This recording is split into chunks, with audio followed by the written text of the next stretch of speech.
Hi, and welcome to another episode of Hot Takes with me, the Silver Fox. Humza Yousaf has been open, I think, with his mental health problems. And I'm not one to kick a man when he's down.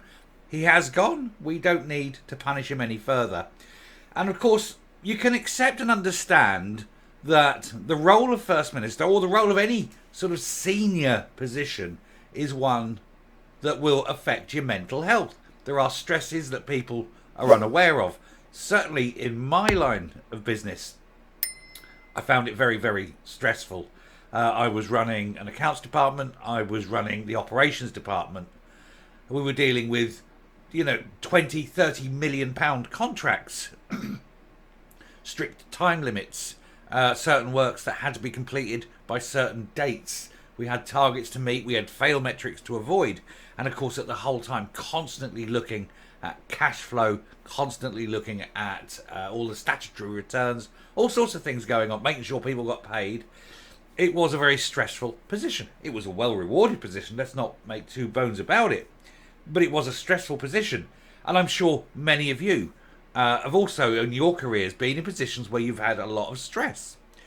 So I think it is fair to say that Humza Yousaf was stressed, but he's been opening about it. And I'm gonna do this because I think it isn't just about him. I think it's a bigger malaise. Mental health is an important thing. So we're just going to look at him and what he's saying. Maybe a bit of light jostling. But it is an important thing, and you need to take care of the old noggin and keep it jogging. Let's have a look, see what's going on. So Humza Yousaf admits the last few weeks have been difficult as he opens up on his mental health. Now, before we go any further, do please hit the like on this video. I'm going to say this with every video today. We need to get the likes up. I'm not going to go over everything else. Just hit that like.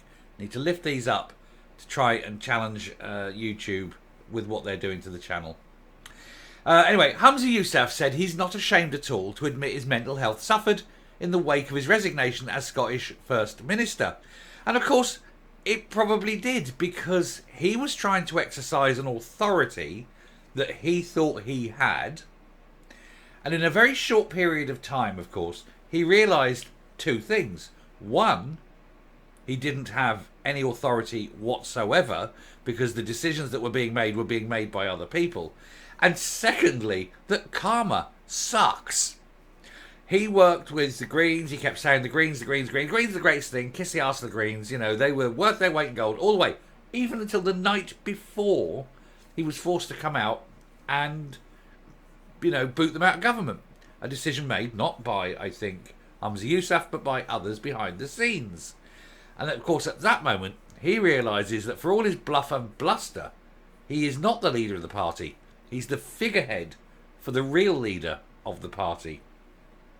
And to have that massive ego crush will undoubtedly affect your mental health. It has to. It just has to. There's also the fact, of course, he's come to realise that he's not very good as a politician. He's failed at everything. Failed at transport, failed at law, failed at health, failed at every single portfolio. Then he was somehow miraculously uplifted to leader and failed at that. What's he going to do next? Now, of course, he's got a nice little salary for the rest of his life, so he's not really pushed to get a proper job, is he? But on the other hand, he doesn't have much by way of prospects.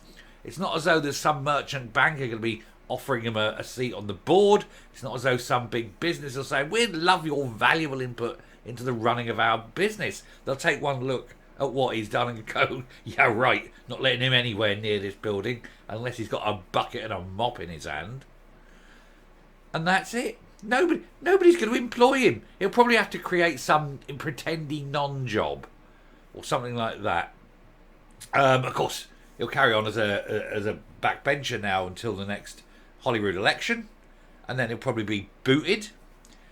He's got Glasgow Pollock, and it seems that Labour are going to get all of Glasgow. So it may well be that he can sod off back to Dundee and never be heard of again, which I think would be quite apt. I don't wish him harm. I'm not that sort of person, but he's just not suited for a role with any authority. He hasn't got any. But it will, of course, all these things will have coalesced together and they will have affected his mental health. And we've all been there. We've all been at the back end, especially when I was young and I was starting out and that, and you'd have senior people.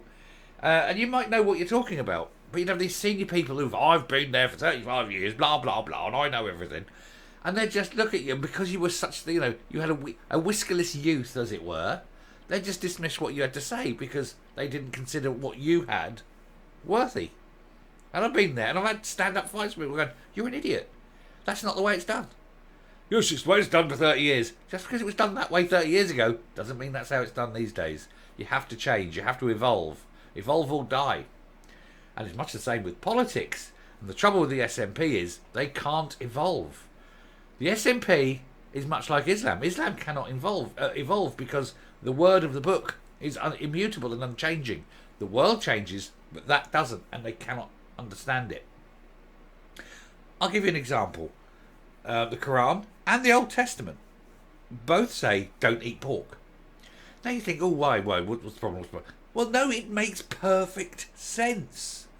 And so it's a very wise thing to say. When you are living in a hot desert and where a bit of pork will go off like that and make you ill, you make the rule, don't eat pork. No, get it, understand it. That was thousands of years ago. We've got fridges now. See, the world changes, that doesn't. And the SNP, it's the same. Independence. They cannot get to a point where they say, look, we can't achieve independence now. Let's put independence on the back burner. Let's concentrate on getting Scotland right and come back to independence in 5 years' time. They cannot. So he's constantly, as First Minister and every other minister he's ever been, having to push the mantra of independence at the same time, knowing it was never going to happen. So he had this sort of fundamental dichotomy in his mind where he was trying to achieve something he knew couldn't be achieved. It's like, I'm wasting my time. As is every other SNP member. And even SNP members who watch me, or SNP supporters, don't even have to be a member. If you're a supporter, an independent supporter, unless you're a complete loon, you must know in your head that independence isn't going to happen 10, 15 years minimum. You're not going to get another referendum for at least another 15 years. No government will give it to you for at least 15 years. You know it. I get that you still want independence, but you've got to accept reality. It's not going to happen. So why constantly push for something you know isn't going to happen instead of pushing for the things that do need changing now? Education, the health, the roads. Get them sorted and then come back in a few years when the mood may have changed. It's sensible. And that is what's happening. Anyway, the former leader of the SNP said in a post on social media that it's okay not to be okay, and he's quite right. I'll give him that. He's absolutely. And if you do have any mental issues, speak to someone, family, friends, go to the doctor. Speak to someone. Because once you start pouring out what your problems are, that's the first step. That release, that you have that cathartic release of what your problems are, and you feel better for it, knowing someone else knows what you're going under. I had it with my wife. I pent up, and in the end, I actually, going back years now, I actually ended up going on to antidepressants for a short while, until I sort of explained everything, went it all out, and it all just fell away. It was like leaves in autumn, and all my troubles went away, and we sorted everything out. But you need to talk, so do please talk if you're there. Anyway, announcing he was embarking on a couch to 5k challenge. Jesus, I really need to. I'm turning in a right potato. It doesn't help sitting here all day. Anyway, this is to improve his physical and mental health. He said in the video, politicians are, of course, notoriously bad for practicing what they preach. Yes, in so many different ways. He said, one thing we often try to encourage other people to do is get physically active. And he's saying he doesn't being active and fit. And I get it. But, I wish him well. I don't have ill feeling to the man. I wouldn't do that. I'm not that sort of person. I disagree with his politics. I disagree with him as a politician. I vehemently oppose every view he has. But, you don't wish ill on people. People are important. People are important. So I do hope he gets. I hope he manages his couch to 5k. Genuinely do that, and I hope he does get help for his mental health. But I say that to anyone watching: go get help. It's there. It's all in there. And as I say, once you actually start telling people, half of it goes. Also, by telling other people, you're admitting it to yourself, and sometimes you actually can see the problems. Get help, people. Anyway, no, a bit of a cheery one, isn't it? Let's cheer it up lightly. Let's just say, Humza, do your 5k, and then do another one, and then do another one, but do them in straight lines, and make everybody happy. Thanks, sir. I'll come up and we'll finish. Doing anything like high up in an organisation, as I said at the beginning, is hard mentally and physically. It takes a toll. And so, yes, of course, it isn't just Humza Yousaf. It's virtually every senior politician, every minister, especially ministers, because ministers get it two ways, because they get the opprobrium, hate and criticism from the public going up, but they also know their boss looking down can change their career like that.